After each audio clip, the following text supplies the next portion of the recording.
Environmental policy may be at the forefront of all of your minds as we follow the impact of Hurricane Harvey on the Texas Gulf Coast. Maybe you know somebody there who's experiencing it firsthand. At the same time as it's raining buckets in Houston, though, it's 110 degrees in Sacramento. So environmental policy is something that we experience on a daily basis. Or maybe you're focused on the EPA's changing regulatory regime.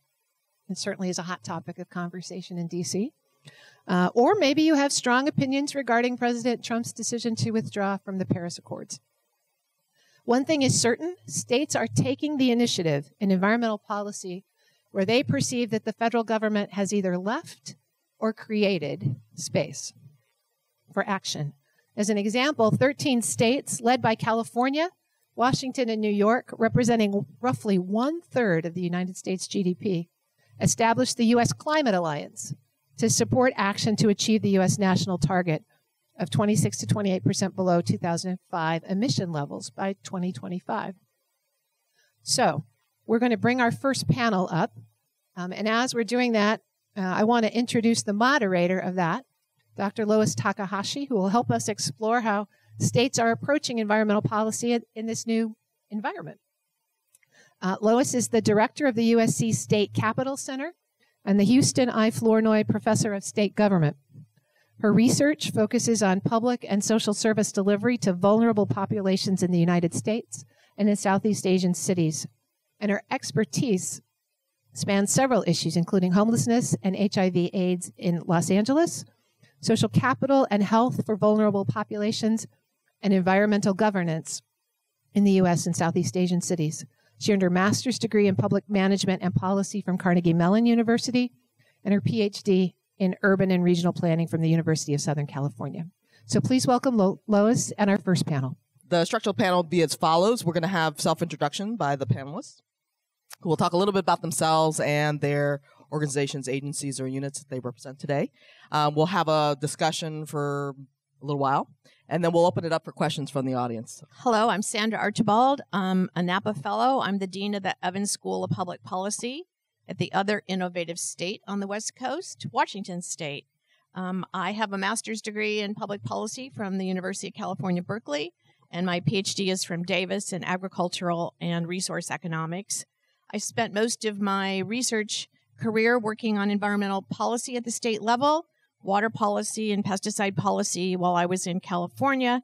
When I moved to Minnesota, I worked on climate change impacts for the Great Lakes states, as well as a lot of work on renewable energy policies, wind and solar in that state. Since I've been in Washington as the dean, I don't have much time for research, but I try to foster my faculty research. We've spent a lot of time in being first in a lot of things in Washington State, which I'll tell you a little bit about later. Minimum wage policy, $15 an hour, cannabis legalization, and now probably we might hear today that we might become the first state to pass a carbon tax. And I look forward to the discussion this morning. I'm Chad Mays. I'm feeling a little intimidated because I feel like I'm surrounded by a bunch of really smart people, and I'm not that smart. So Chad Mays, I am the Assembly Republican leader here in Sacramento. I live in a tiny town called Yucca Valley in San Bernardino County. I actually served for 8 years, a little more than 8 years, on the Yucca Valley Town Council, and then I was spent 4 years as a chief of staff for a county supervisor, where I hung out with this guy a little bit in San Bernardino County. Then I ended up running in 2014, got elected to the California State Assembly, and then 10 months after being in the Assembly, I became the Assembly Republican leader. Very recently, if you've seen the news, I woke up Friday morning and it was in the New York Times, and that was a little shocking to me. But you might have seen, if you're paying attention, that California just passed AB 398 towards the end of, before our break, about 5 weeks ago, 6 weeks ago. And there were 7 Republicans in the Assembly that supported that bill, along with one Senate Republican. One thing that should be known is that there were a lot more Republicans that supported it that actually voted for it. We can talk about that in a little bit. But really, for us, it was really the practical application of the law. If you look at public opinion in California, people think that climate change is real in this state, and they believe it. It is not only a matter of public opinion, but is actually a matter of law as well. There was a bill that was passed last year, which was SB 32, that said we're going to up the ante on AB 32. It's not just going to get to our greenhouse gas emissions by 1990 levels by 2020. We're going to go to 40% below 1990 levels by 2030. And so the question was one for us is, how do you get to that level at the lowest possible cost for the people of California? And I felt that it was incredibly important for us as Republicans to engage in that conversation. And what we ended up negotiating, I think, was a win-win, not only for the people of California, the people in my district, but also for the Republican Party here in this state to begin to change our image. So I look forward to the conversation. Happy to be here this morning. I'm a Napa Fellow. My name is Greg Devereaux. 40 years in state and local government. Started out in my home state of West Virginia for the first 5 years, and then came to California to work for the city of Long Beach. And moved to Orange County and Garden Grove, and then ended up for the last 25 years in San Bernardino County. First as city manager in Fontana, and then a long time in Ontario, and finally just retired as the CEO of San Bernardino County. So first, don't let Chad fool you. He's incredibly bright and a real pleasure to work with. When he was chief of staff for one of our board of supervisors, it was really pleasurable, and we had a lot of fun working together. I feel a little bit humbled. I'm in a room with a number of distinguished other city managers who are here, all longtime colleagues and friends and people I respect. I am, first and foremost, I am not incredibly bright as Chad, but what I am is a practitioner. I am a local government practitioner. And as such, I have worked in an area of the state. It was interesting to hear the dean talk about the cultural divide on the coasts and the center of our country. Well, I would argue that in California, there is a coastal central cultural divide and economic divide. I mean, our Attorney General even talked about those who are less advantaged. And Kurt and I worked in some of those areas. Kurt was a councilman in our area. And we know that that divide is real. And so part of what I'm interested in and have been working through for many years is the impact of what we decide to do. And I shouldn't say that. I said that wrong. The impact of how we decide to address what we have decided needs addressed. And it's there that I think we have the most work to do, and I look forward to being able to talk about that. My name's Matt Rodriquez. I'm the Secretary for Environmental Protection for the state of California. And I don't want to take a lot of your time this morning talking about myself. I will just say that I've had the pleasure of being in government for 38 years. Worked with the Department of Justice for 24 years before I became the secretary. Before that, I'd worked in a couple of cities.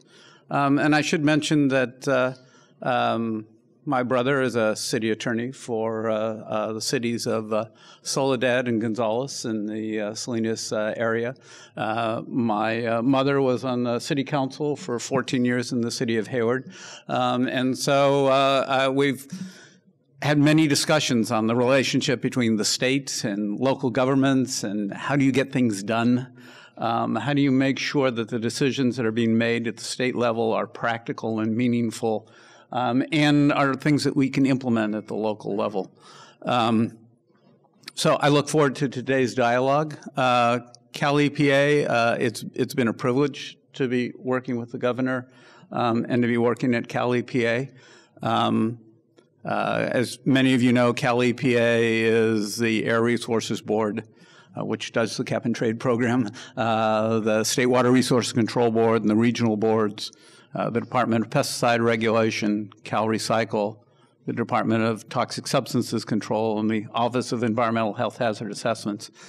It's been a bit of an adjustment from being an attorney for those boards to now being able to say, oh, hold it, I don't need to convince you to agree with my legal opinion. You just have to do what I'm going to say. Or it appears that it should be that easy. It isn't always that easy. And it's been a tremendous experience. And I will say, again, it's been a real pleasure working with this governor. I had the pleasure of working with him in the Attorney General's office. And what I learned from working with him is to make sure that you've tried to look at any decisions you make from all angles so that you have a variety of perspectives, so that your decisions are really based on practical reality, all the necessary information, and to really think through how the decisions you make affect the people on the street in the state of California. We have a tremendous obligation to the people of the state to make sure that this state is successful, that it has a strong economy, that we're protecting the environment. It's very humbling to be in a position where you make decisions that affect so many people. I'd like to think that we're doing the right thing, that we've had a very successful 7 years. But there are always things that we can learn. There are things that we can be learning from all of you in this room. And so I look forward to being on this panel and hearing the discussion today. A lot of interesting ideas coming out of here. The first question I have for the panelists is this. What would you say are the best practices, successful policies or legislation, or effective programs that you have observed or designed and implemented with respect to state-level environmental policy? And we'll just kind of go down the road. Thank you. I was just going to give us a little tour of the strategy that Washington State has used to get at carbon reduction, and I think it's probably parallels California a bit. And I haven't been personally responsible for this, although I was, as chair of the University of Washington's Environmental Stewardship Committee, responsible for doing our carbon emissions inventory and our climate action plan. And since we are a large share of the employment force in the state of Washington, it gave me insights into how that actually works. But most of you do know that Washington State has a very, very stringent set of environmental policies and regulations, just like California. And they were passed in the late 60s by our Republican governor, Daniel Evans, who's the namesake for the Evans School. So it's very interesting. And when we get to why things have worked well, we can go back to institutions and commitments in a bit. But like other states, in 2008, Governor Chris Gregoire, who was the head of ecology, passed a law in the state, got the state legislature to pass a law to reduce greenhouse gas emissions. As people know, by 2020 to 1990 levels, 2035, 25%, by 2050, 50% reductions. Those were good targets. They were set a long time ago. They're moving targets, as we all know, as the science becomes better. But what we found out is that there really wasn't any way. How do you implement this? They were great to have the targets, but we didn't really have any way to implement them. In 2014, Governor Inslee, who had been our congressman and very active in climate change and environmental policy, tried a cap and trade program. It failed miserably. He never even got it out of his budget. But he didn't stop there and got, in 2016, passed a clean air rule. And that clean air rule was a very stringent proposal to limit carbon pollution under the State Clean Air Act. First time that we've used the State Clean Air Act to limit carbon emissions. So it caps and reduces greenhouse gas emissions from significant in-state stationary uses, but also petroleum product producers and distributors and natural gas distributors operating in the state.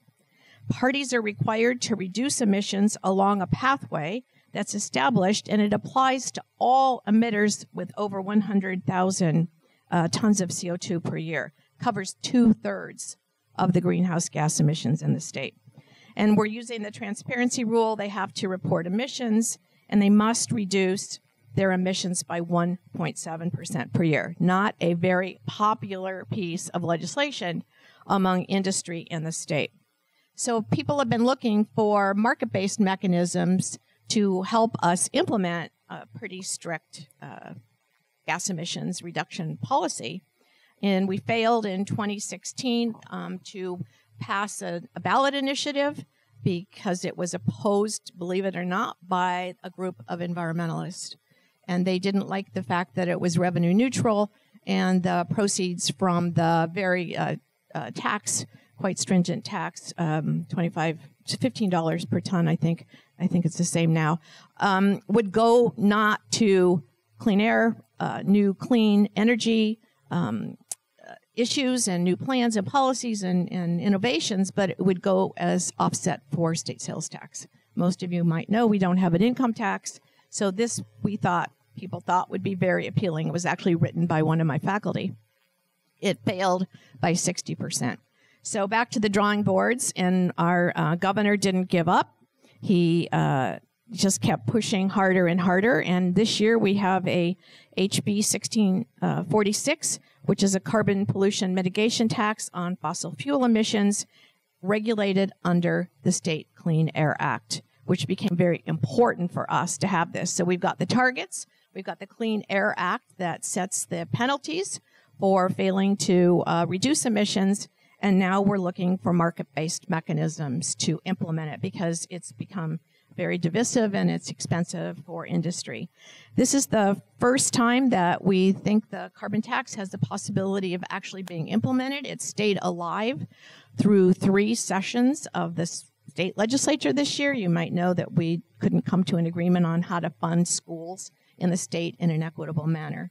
It's not being opposed by industry. It has a great deal of support from environmentalists, from health practitioners, from faith-based organizations, and business is willing to support it if it will replace the clean air rule that was passed by the governor. So we think this is very innovative. We think it's a good package. You can see that it took them 10 years of increasingly stringent punitive policies to get a coalition where even the industry and Republican support for the tax policy is growing. So that's we think is pretty exciting. That's what I think I'm would like to talk about this afternoon.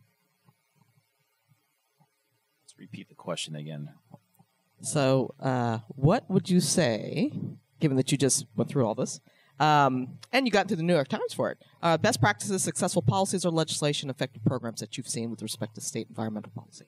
So I guess we'll just talk about the different programs. I've talked a little bit about SB 32. For those of us that are in this room, we all know that back in 2006 there was AB 32. Then of course there was SB 32. There's a lot of different confusion. In fact, there's still a lot of confusion out there about what the program actually was. We had a lot of different stakeholder groups, we'll say that. I'm being televised, so I have to be careful of what I say. Stakeholder groups who have believed that somehow what we did a few weeks ago was increasing taxes, which is actually not true, because if you look at what the costs are in any type of reduction program, it's when you set the cap. It's when the target happens, and that target happened last year under SB 32, which is that 40% below 1990 levels. I've been in the Assembly now for over 3 years, and I rarely give a speech or a talk in which I don't talk about poverty in California. You know, as you know, California is the 5th or the 6th, and we bounce a little bit there, 5th or 6th largest economy in the world, and there's an incredible amount of wealth here in this state. There's also an incredible amount of poverty in this state, and if you use the Census Bureau's supplemental poverty measure, you'll find that we have the highest poverty rate in the nation. In large part, it's because of the cost of living in California. It's our housing costs, it's our energy costs, it's our costs at the pump, it's our food costs. Anytime that we're talking about policy, you've got to think about those costs because it has a real impact on real people real people's lives. And so when you're looking at environmental policy, you can't just think, okay, we're going to go fix it all without understanding what the real human costs are going to be. So it became very simple as I began to dig in to understanding. It was back in December when the governor had asked me if he thought that the Assembly Republican Caucus would be willing to engage in this conversation on cap and trade. And I said, well, Governor, we want to engage in every conversation because we think even though we're 25 and members of an 80-member House, we think it's important that our voice is heard. And so, yes, Governor, we'll dig in, see what we can come up with. Well, after a little bit of study that I did, I went back and talked to staff and said, guys, we need to talk to the caucus about this. We ended up having the conversation within the Assembly Republican Caucus, and they said, yep, this is something that we need to engage with. So I put together a 3-member working group of Republican Assembly members that began digging in and put together some principles on what a cap and trade program might look like.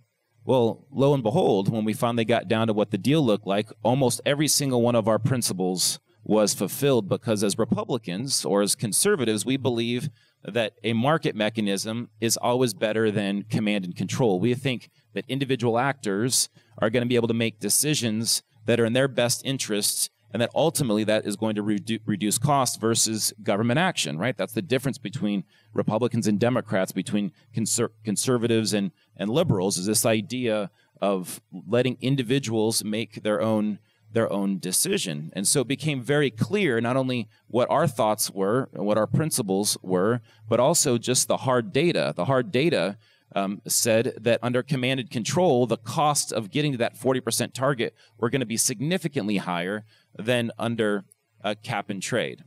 Now, the difficulty for us from a messaging perspective was that for the last 10 years, Republicans have been railing against AB 32 and the cap and trade program. Well, all of a sudden now we're saying, wait a minute, cap and trade is a market mechanism, and our alternative, which was SB 32, was command and control. If we had to choose between one or the other, for us it was very simple. We wanted a market system. And so when you're looking at any type of program, you do have to think to yourself, how are we going to be able to get to this environmental target, whatever that is, and then how are we going to be able to balance that against the needs of our economy? And in California, I'll tell you, I'm incredibly concerned about the cost of our policies and the cost that they have on those who are at the lowest of the income level. In my hometown, in Yucca Valley, some call it a disadvantaged community. Inland California, you see a lot of these disadvantaged communities where people are not able to find work close to home, and so they're driving on average in San Bernardino County 67 miles every single day. And so when you start talking about the price of gasoline, or you start talking about the price of energy, it has a real impact on people's lives. So every decision that we've made is thinking about that balance between how do we get to those targets, which is a matter of law, and how do we at the same time do it at the lowest possible cost so it doesn't have impact on real people's lives.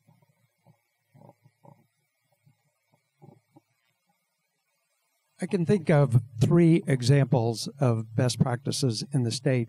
When you look at almost any critical matter, whether it's healthcare, environment, transportation, education, there's always a lot of different stakeholders. There's always a lot of different points of view.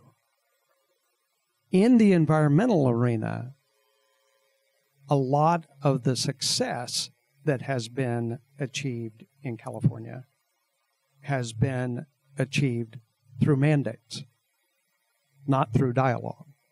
So if you look at cleaning up the air in Southern California, it was largely cleaned up through mandates. So it was command and control. Now, I happen to agree with Chad that that isn't necessarily the best way. Though it was successful, it's not necessarily the best way to achieve it, because along with those mandates come a lot of impacts. And so the 3 examples that I would give you are all examples of where true dialogue took place in terms of how we achieve those goals. Now, I will absolutely admit this is not the debate between whether it needs to be done. These are all people who accepted that climate change is real. We need to do something. Environmental impacts are real. We need to do something. But there is serious debate about the how and the unintended consequences of the how. My best example is really 2 years after AB 32 was put into place in this state. Much like you talked about, Sandra, there wasn't yet a mechanism for how it was going to be achieved, and that came along 2 years later in SB 375, a bill from Mr. Steinberg. And SB 375 did a lot of things, but one of the things it did, it established that the metropolitan planning organizations, that areas were supposed to develop sustainable community strategies. And in order to do that, they had to know what their regional targets were, and there was a group that was established, the RTAC, the Regional Targets Advisory Committee.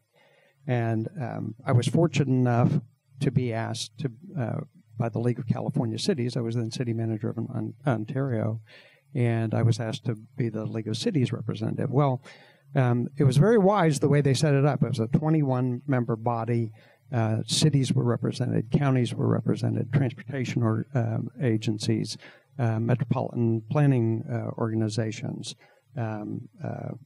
planners, environmentalists, the building community, the BIA was on it, social justice representatives were on it. And when we first started meeting, this was such a hot topic, and there were so many opinions. It appeared it was going to be very divisive and very hotly contested in terms of what our advice to the California Air Resources Board would be. And we spent the first couple of meetings just getting to know each other and just getting to know the issues that our sector had. And we committed to, we would not produce a report that was not unanimously adopted by the 21 representatives. The dialogue that took place, the exchanges, the compromises, the new ideas in order to achieve or address each other's issues, to me, is a best practice in terms of how we need to deal with any issue that has multiple stakeholders with different needs, different issues, and different opinions. Another example that occurred recently for me when I was still with San Bernardino County, and it was really the affordable housing programs that are part of the Cap and Trade program that are being implemented by the Strategic Growth Council. For years, there was a disconnect in the inland areas between the density requirements for funding in the urban category. We ended up with long dialogues and multiple meetings with the Strategic Growth Council staff, Randall Wilson, the executive director, Winston, the executive director, and we ended up finally getting a change. And I'll come back and talk about that later. But it was that commitment to staying in the dialogue, to continuing meeting after meeting, harangue after harangue at why it wasn't working, to find a solution that is a best practice. And I will give you my last example was actually, and you may have been with the governor at the time, the then Attorney General. We were doing a new general plan in Ontario. We had, there was contention over the environmental element and the level of greenhouse gas reduction. One of the Deputy Attorney Generals was working with us, and the day we were supposed to adopt it, we actually pulled it back one time, took an extra 6 months to redo it, and the day we were about to adopt it, I get a call, and they said, the governor's on the line. Or, I'm sorry, the Attorney General's on the line. And I thought it was the Deputy Attorney General that was working with us, and lo and behold, it was Attorney General Brown. He said, Greg, don't know if we've met, but when we're about to make a decision like this, I really like to talk directly to the people involved, and I want you to know we're going to object tonight at the hearing. We're not going to support the plan. I said, Mr. Attorney General, I don't know what to say. I mean, we have literally worked months with your office. I mean, here's what we've accomplished. Here's what we've agreed to. I can't. That was 45 minutes of a conversation. And at the end of that 45 minutes, he said, wait, I've got to get the technical people in here. Something's not sounding right. So he pulls in the person that we were working with. I pull in other staff. We ended up talking for another 45 minutes, an hour and a half. And at the end of that hour and a half, he turned to that Deputy Attorney General and he said, what are you not understanding about this? They are committed. They're willing to commit. And this is wrong. We are not going to oppose their plan. You work out whatever language you need between now and their hearing, but we are not objecting to their plan. That was true engagement and true dialogue. And it's that kind of dialogue in all three instances that I think is the best practice. So I'll say that I wasn't the Deputy Attorney General working on that. You know, it's an interesting part of this job. Right now we're focusing on going ahead with the cap and trade program and implementing AB 398 and what do we need to do with that. And we're looking at AB 617, which really sets out a very comprehensive program for doing more air monitoring around large stationary sources in California so we can develop the information that we need to assess where there are issues in the communities around these sources, and so that we can address the air quality issues in these areas. But before we launch off on something, we really need to know more, and we need to understand the situation in these areas. So we're looking ahead to what we should be doing next, and I'm hoping that sometime between now and the end of the administration, we get to look back a little bit more at what we've done over the last 6 years. And just off the top of my head, one of the pleasures in working with this administration has been that it has not been an administration where there are disputes between the various agencies or the cabinet secretaries. And you can see that in the fact that one of the first discussions I had with John Laird, the Secretary of Natural Resources, was it would make more sense if Cal Recycle, which regulates waste and landfills in California, was over in Cal EPA so it could work with the State Water Resources Board and the regional boards and the Department of Toxic Substances Control. So it just made sense to have all those entities in one agency. And why is that?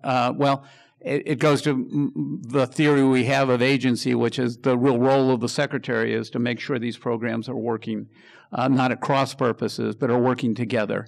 And so that we have a uniform state approach to some of these issues that we're encountering. So we brought Cal Recycle over into Cal EPA, and that was seamless. We looked at the drinking water program, which was in the Department of Public Health, and thought about the drinking water problems that we have in this state.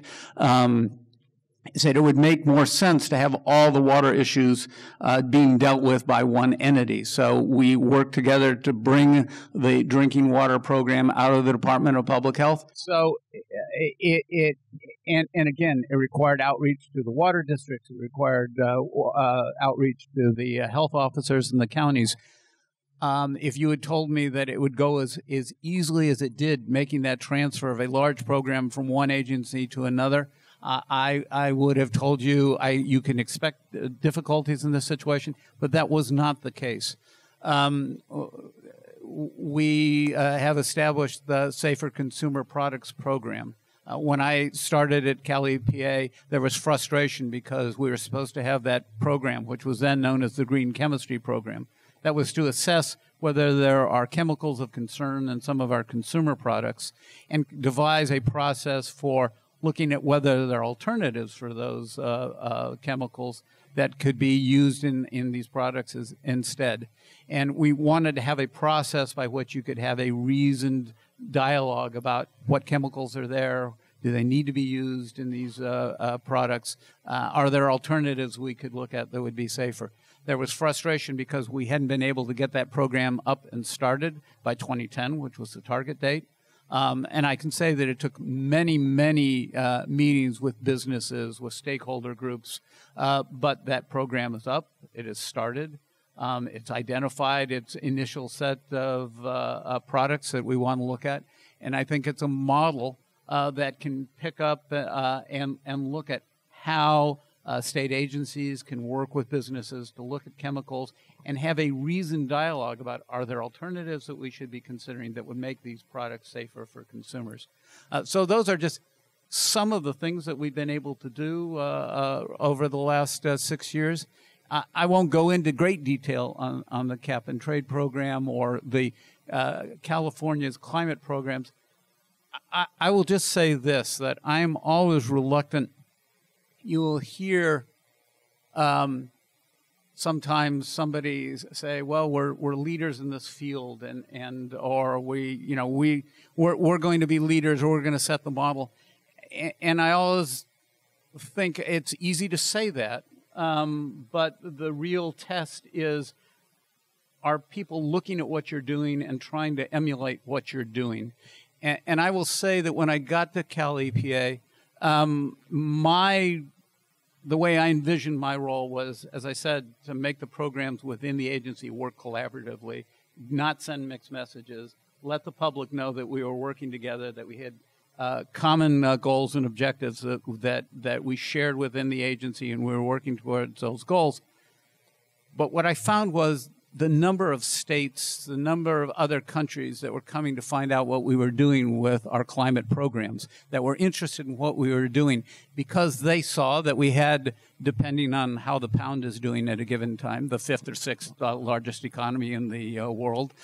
They saw that these programs were really reducing greenhouse gas emissions. We really were transferring over to more renewable energy, and through energy efficiency, keeping down the costs so that the average California consumer pays less for energy than is paid in a bill at the end of the month than in other parts of the country. That the environment was being prized and preserved and enhanced while at the same time the economy was growing. And so they wanted to know what we were doing. And so that, to me, is the sign that we're doing something right. I'm very appreciative of the legislature and the actions that were taken on the renewal of the cap and trade program. And now my goal is to make sure that we continue to reach out, work with the stakeholders who are involved in coming together and agreeing on this bill, agreeing on that extension, and make sure that it continues to be a success and that we continue to have visitors from outside of the state coming to say, okay, how do you make this work? So that's the goal, and that's what we'll continue to try and do over the next year and a half. So that was really good. So that was all the good news. Like, what works and how did we make this happen? Where are the challenges and obstacles that you see in expanding, scaling, institutional change? Where do you think we should be focusing our time in terms of thinking about the problems? We have a divide across our state similar to the divide that is in California. We have rural agricultural enterprises and more conservative voters on the east side of our state, and the impacts fall on them disproportionately. I think right now, one reason our budget was held up for 3 special sessions in the legislature was over a new underground water policy that affects the groundwater use on the east side of the state. And it requires people to investigate the impacts on other water users of new wells. That has completely paralyzed our legislature for 6 months. So I think one of the obstacles is, what are the impacts across users and voters and different sectors, and what do we do about finding adjustment costs to make this happen. As an economist, I've advocated market-based policies for 35 years in my career. They're now happening. We don't have the luxury, I don't think, of waiting that long to come up with consensus-based policies. So I think the adjustment costs are extremely important, and I think we're going to get that through this collaborative governance that Jack Nutt and I have worked so hard on the West Coast to foster, where wicked problems are discussed, as you just said, between stakeholders and coming up with some approaches to do that. But I think right now the disparate impacts across regions and across income groups and across political parties are really the biggest obstacle we have. I just wanted to add to that because we were talking about energy prices. And while it is true that energy prices on average are less for Californians, it is not true that it is less for people that live in my district. I represent Palm Springs. It's a little hot right now, and you can't live there without air conditioning. And air conditioning bills are extraordinary in the wintertime. I live in Yucca Valley, which is a desert. I'm up at 4,000 feet. So in the wintertime, we get snow.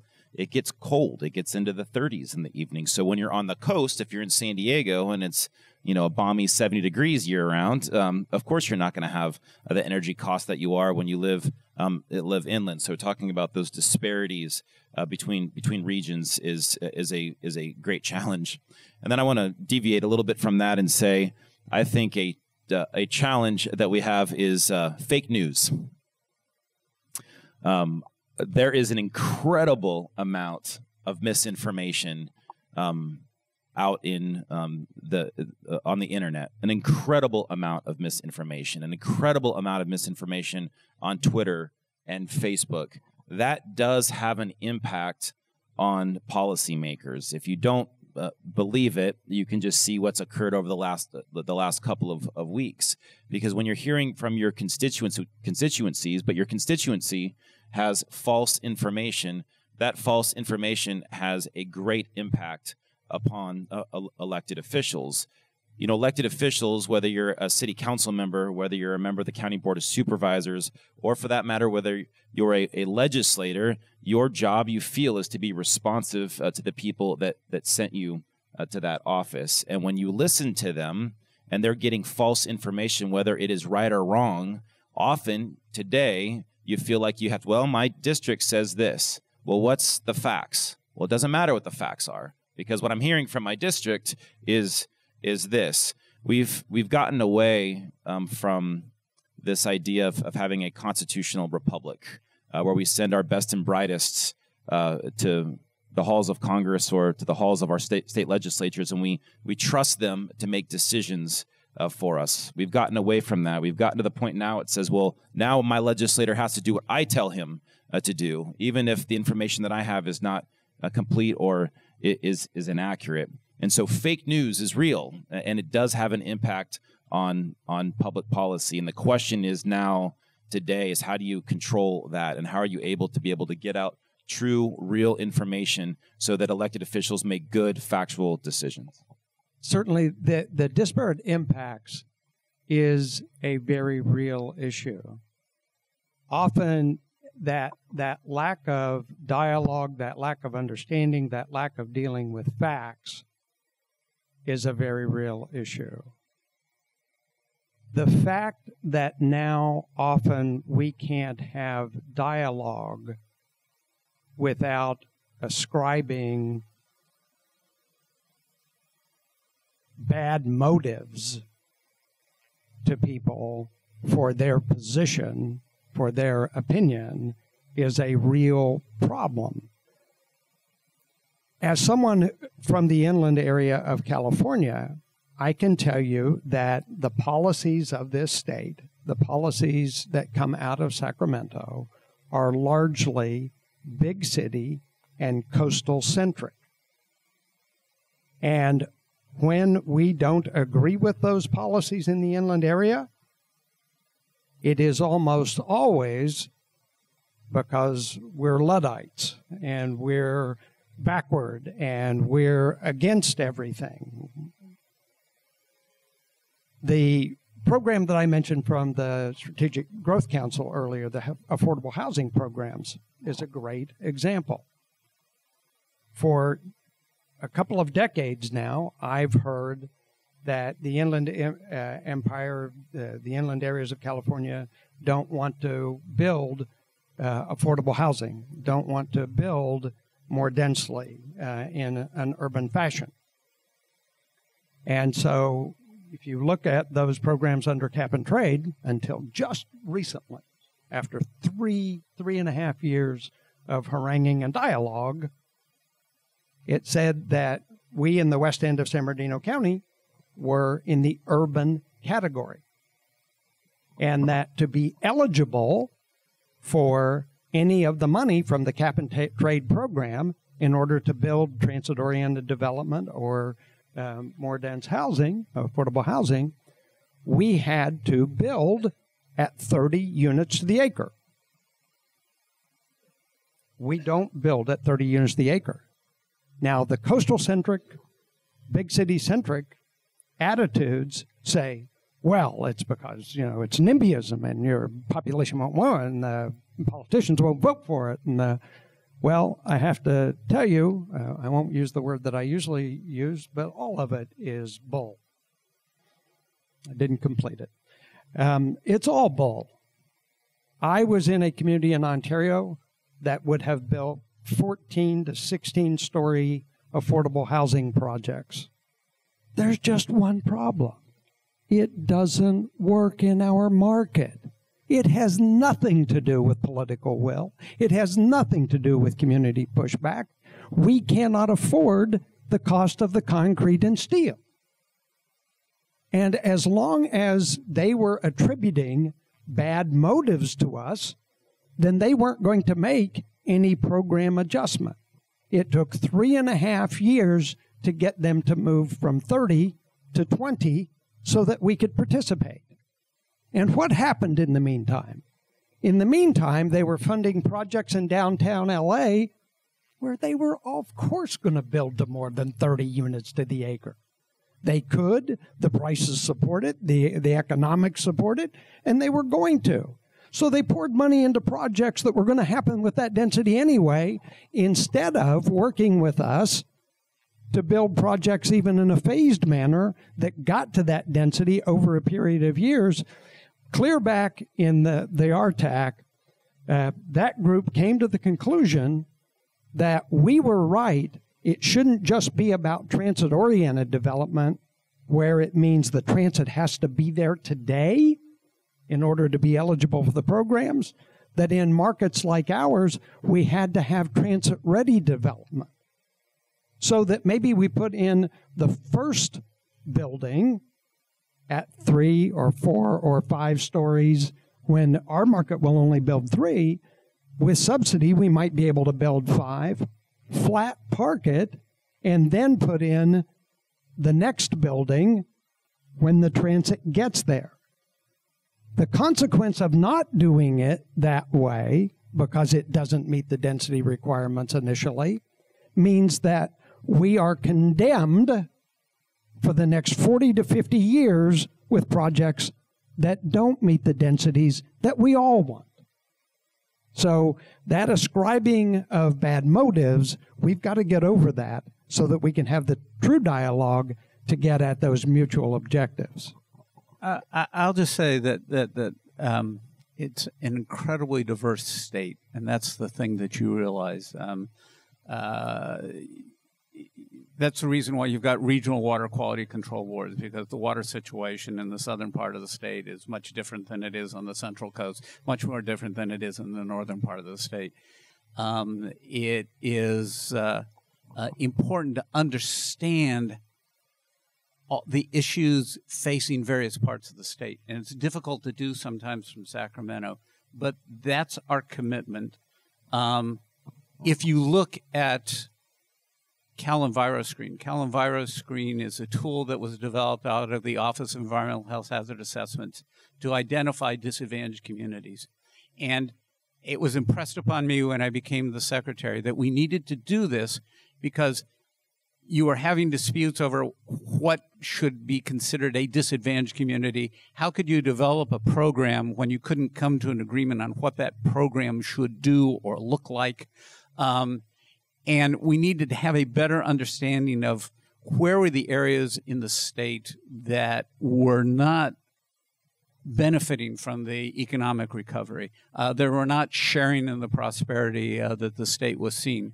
Because as long as you've got that disparity, as long as you've got areas in the state that are not benefiting, then we're not doing our job. So CalEnviroscreen was designed to give us, at the state level, a sense of where are the problem areas in the state so that we can focus on addressing the burdens in those areas, focus our programs to help those areas, particularly those areas that, for a variety of reasons, don't have a community base that might be able to provide the programs that are necessary. And so CalEnviroscreen was worked on. We've gone through 3 versions now. And what it does is it looks at 19 different indicators.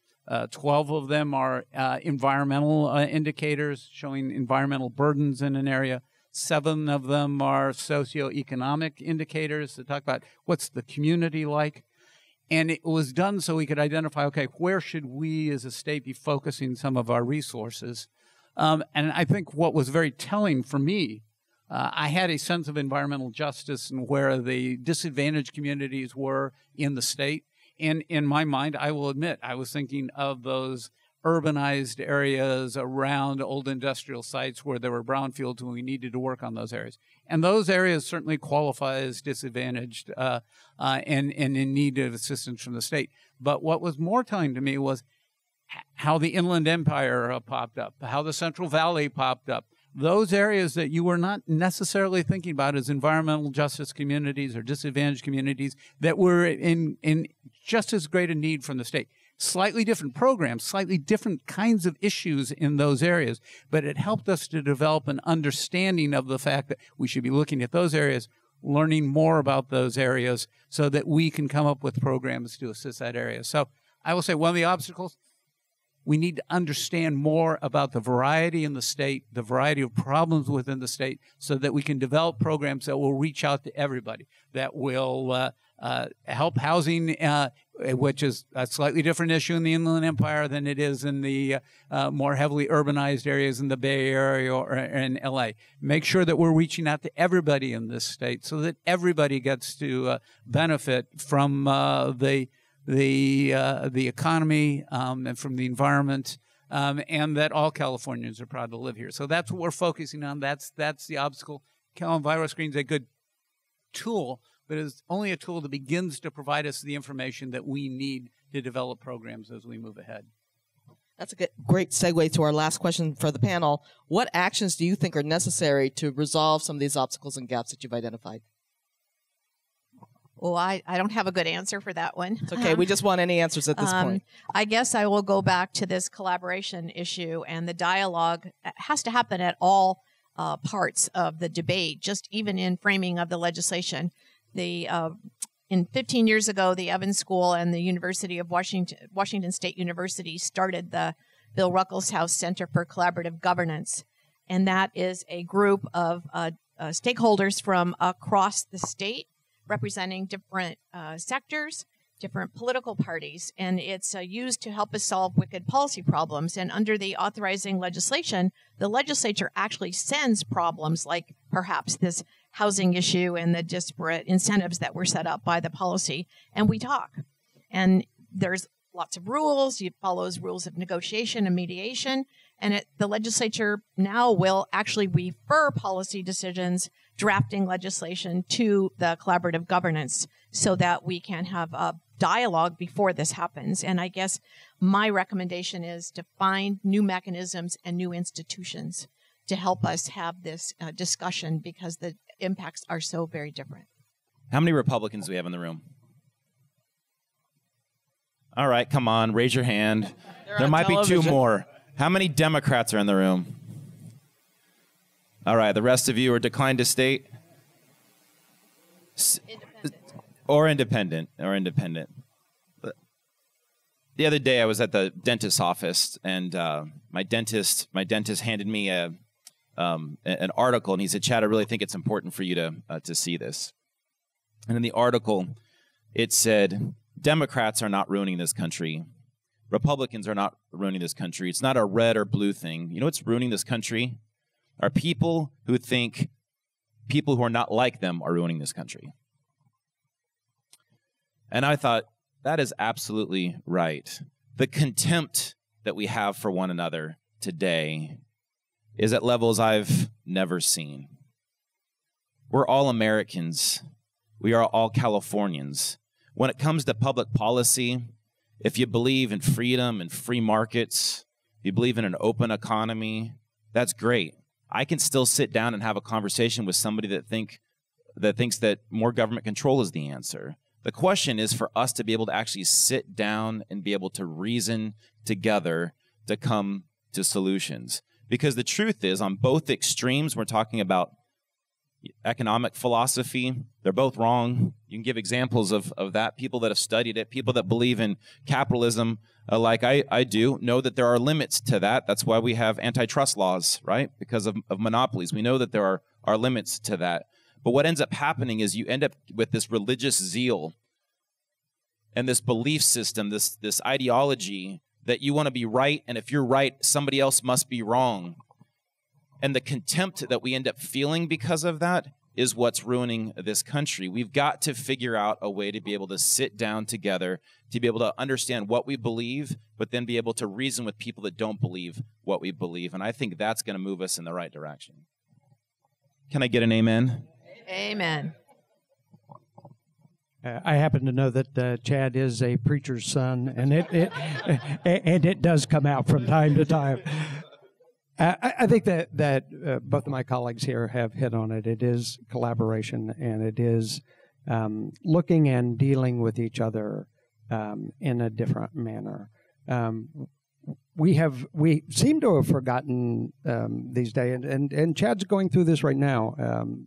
And I want to say I have the greatest respect for what he did in regard to cap and trade. And to how he's governing. I know him as a person. I know his values. I know his integrity. And Chad Mays is a rarity. It reminds me of one of my favorite books, Profiles in Courage. He put the good of the people over his own personal electability. We happened to have a short time together last night, and he said, Greg, this is how many people that action affected, and how could I put myself over the several 100,000 that were affected this way and the several thousand that were affected this way, and he didn't. That is a rarity in our government today. And we have to have not only collaboration, but we have to remember that governing in this country is not about getting your way.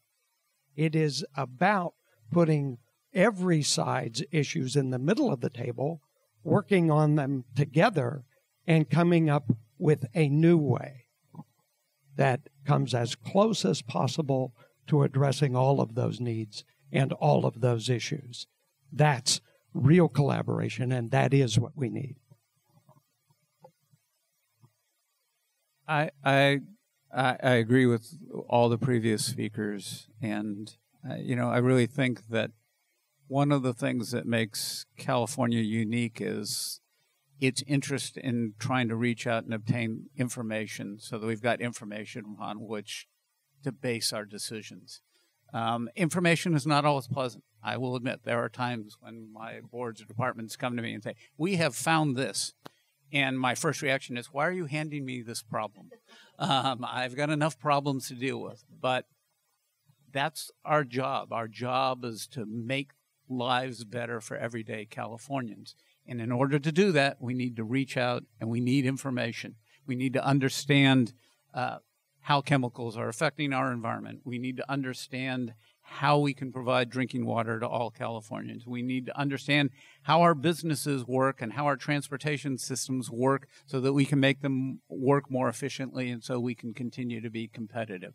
We need to understand how it is we can address climate change, and as climate change comes along, if it does, how we're going to adapt. We need to be thinking ahead. You can never stay in place. You always have to be looking ahead, and you always have to be planning for the future. And in order to make the right plans, in order to develop the right programs, in order to make sure that every Californian benefits from our programs and that we're not leaving anybody behind, you need to understand how this state works. And so it's our commitment to continue to reach out, study consumer products to make sure that we're not putting people at risk. Let's look at what the emissions are from our large stationary sources in our urbanized areas to see what we can do to clean up those areas. What can we do to improve transportation to make it more efficient through those areas, cleaner through those areas, so that benefits businesses and the people who live in those areas, so they're not suffering from air pollution and diesel exhaust. How can we make this state work more efficiently and effectively and continue to be the model? I said I don't lightly claim leadership, but make it the model that I think that it can be. We have a vision of California. It's a healthy agricultural community. It is these wonderful natural resources that we have. It is these progressive technologies that are being developed. It's these businesses that are interested in operating efficiently and economically. And it's a society where everybody can benefit. And in order to do that, we just need to keep looking for, okay, how do we make this work? What additional research? What else do we need to know in order to make these programs work? So we can't flinch. We've got to keep looking ahead, and that's the commitment. Great. Before we open up for questions, can we give our panelists a round of applause, please?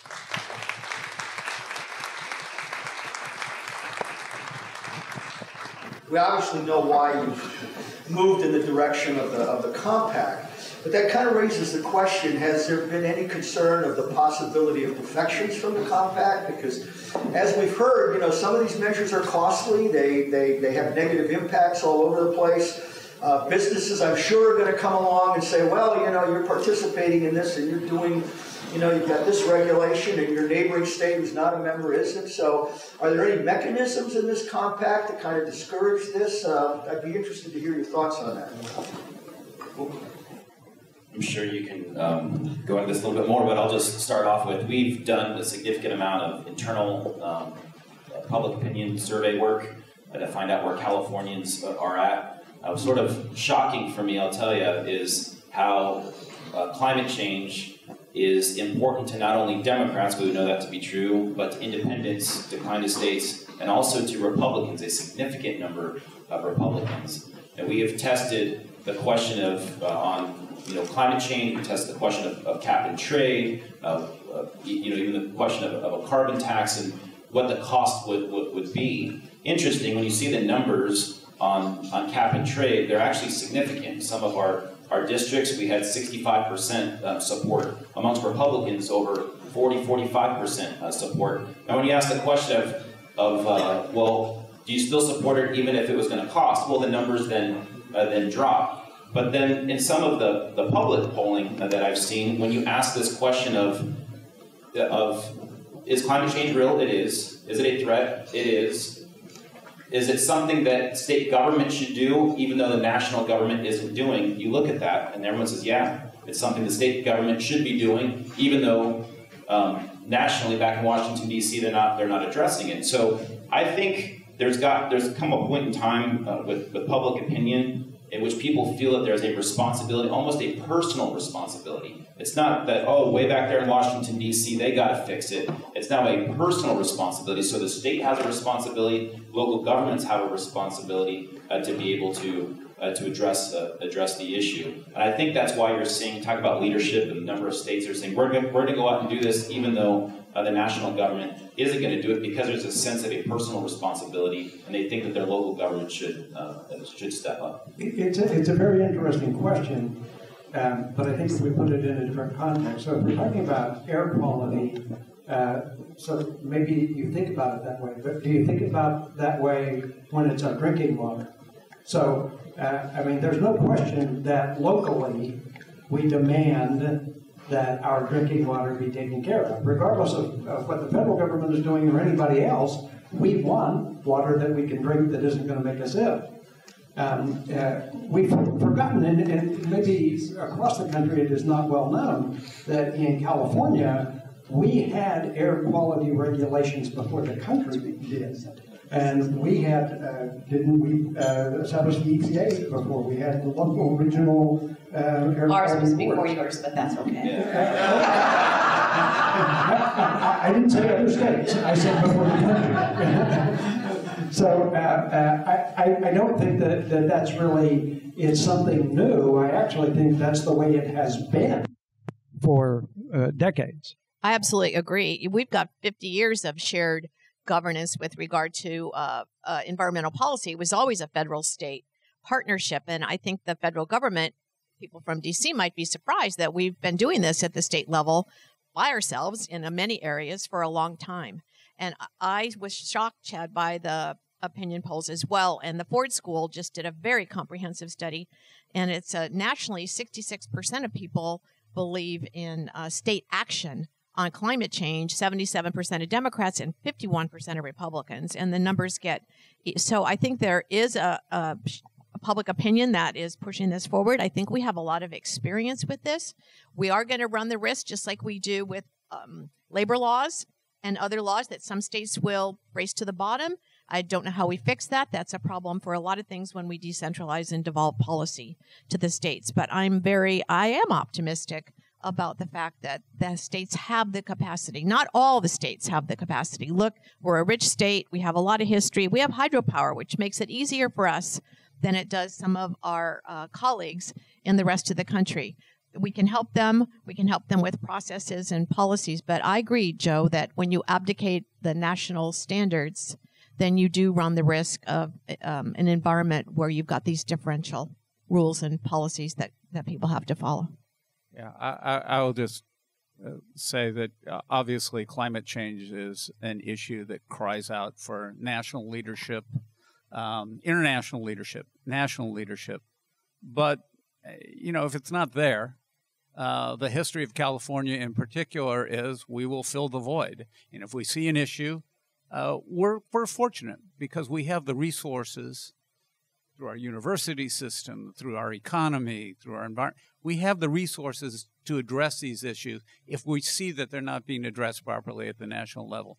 And our work with other states is to sit down and say, okay, here's what works for us. We're not going to tell you that everything we do in California will work for you. Well, let's agree that we see the problem. We're going to work collaboratively on the problem, and let's share our various approaches to dealing with that problem. So Washington's approach may not be exactly the same as California, but certainly we share a common objective, and we can sit down and discuss what are the various paths to getting there. I represent California in an organization called the Environmental Council of States.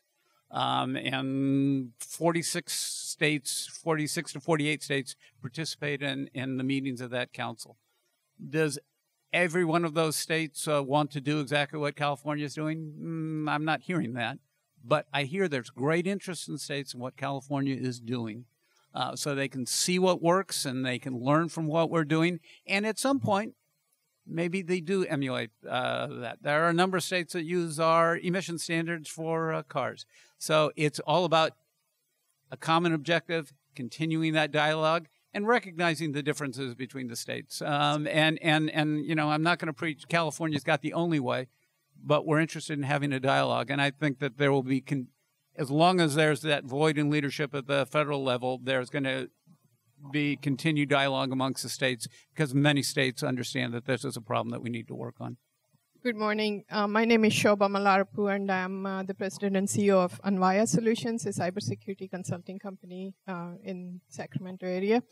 And as a small business owner, though I raised my hand for a Democrat, I didn't know there was decline to state option. But I have voted on both sides. We can fix that.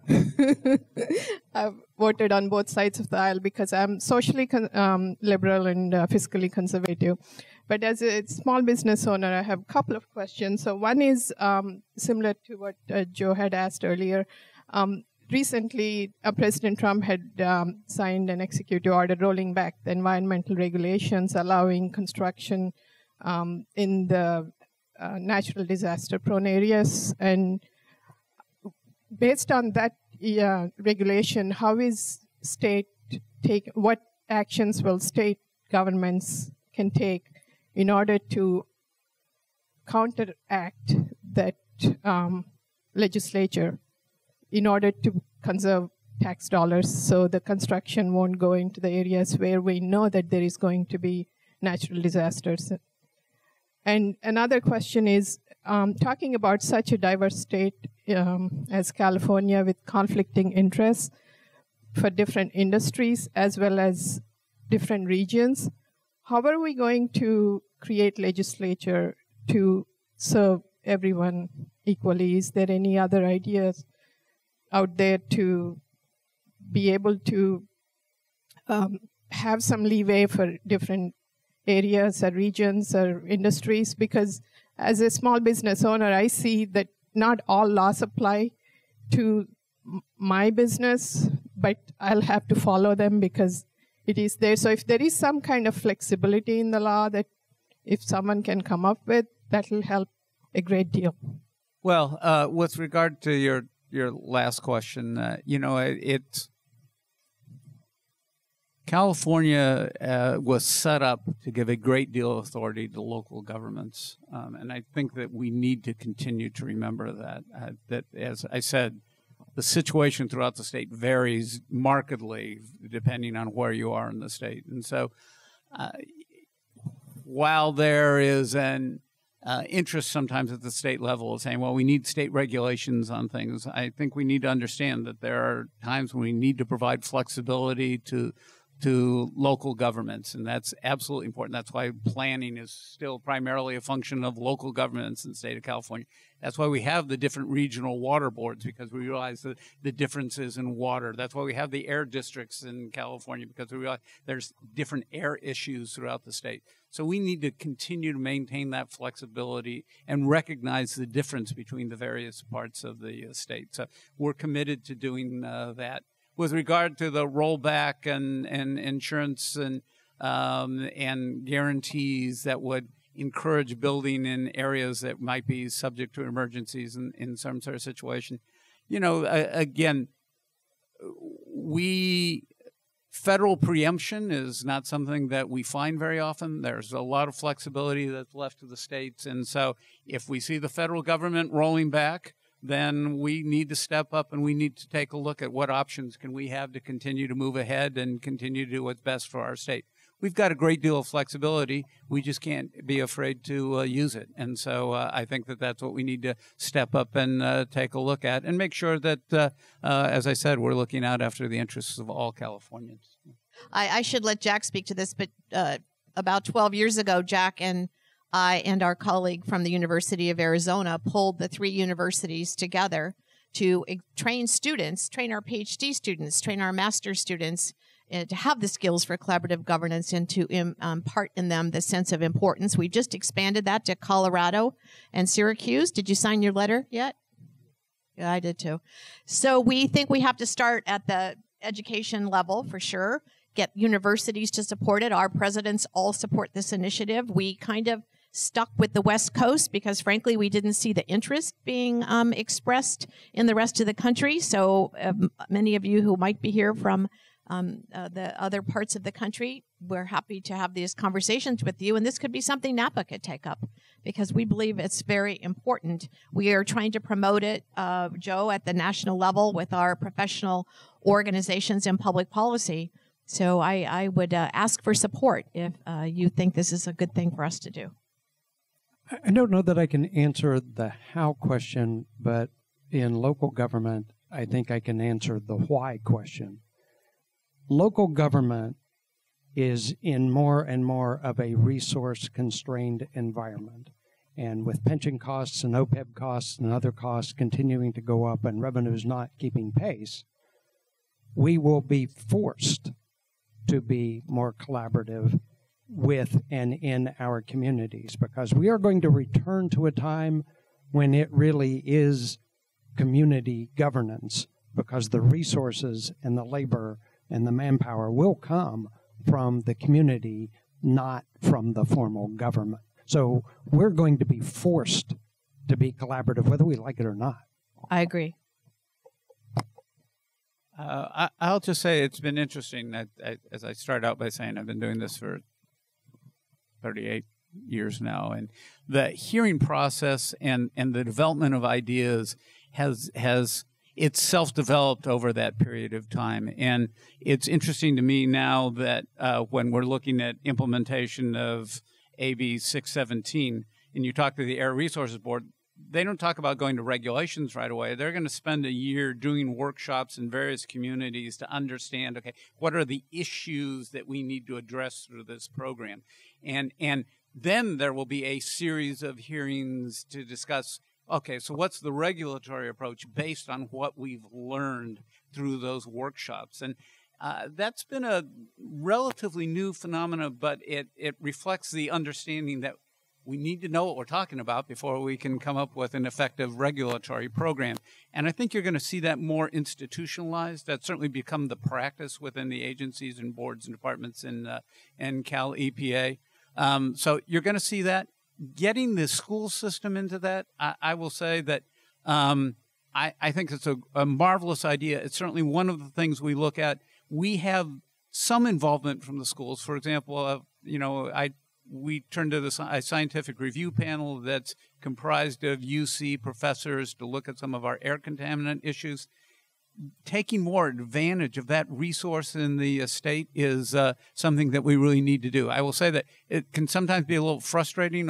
We have wonderful educational institutions in the state, and yet sometimes they remind me of the Italian city-states of the 16th century. Everybody's got their little area that they've sort of staked out from themselves that they're working on, and they're sort of working at cross-purpose. No, we'd like to be the leader on this. No, we'd like to be the leader on this.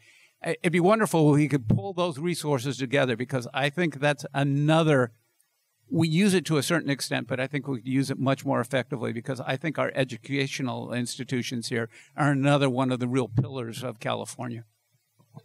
We need to stop rewarding the ideologues and start rewarding the collaborators. What I mean by that is, as you're an elected official, you go out and you put out a very caustic, very abrasive, ideological, pure statement on Facebook, and you will get thousands and thousands of reposts or likes. You put out something that says, I'm a Republican and I like my Democratic friend. You'll get none. None. Although, at some point in time, we've got to begin rewarding those people that are trying to just make people's lives better instead of just showboating. And I think that's going to make a difference.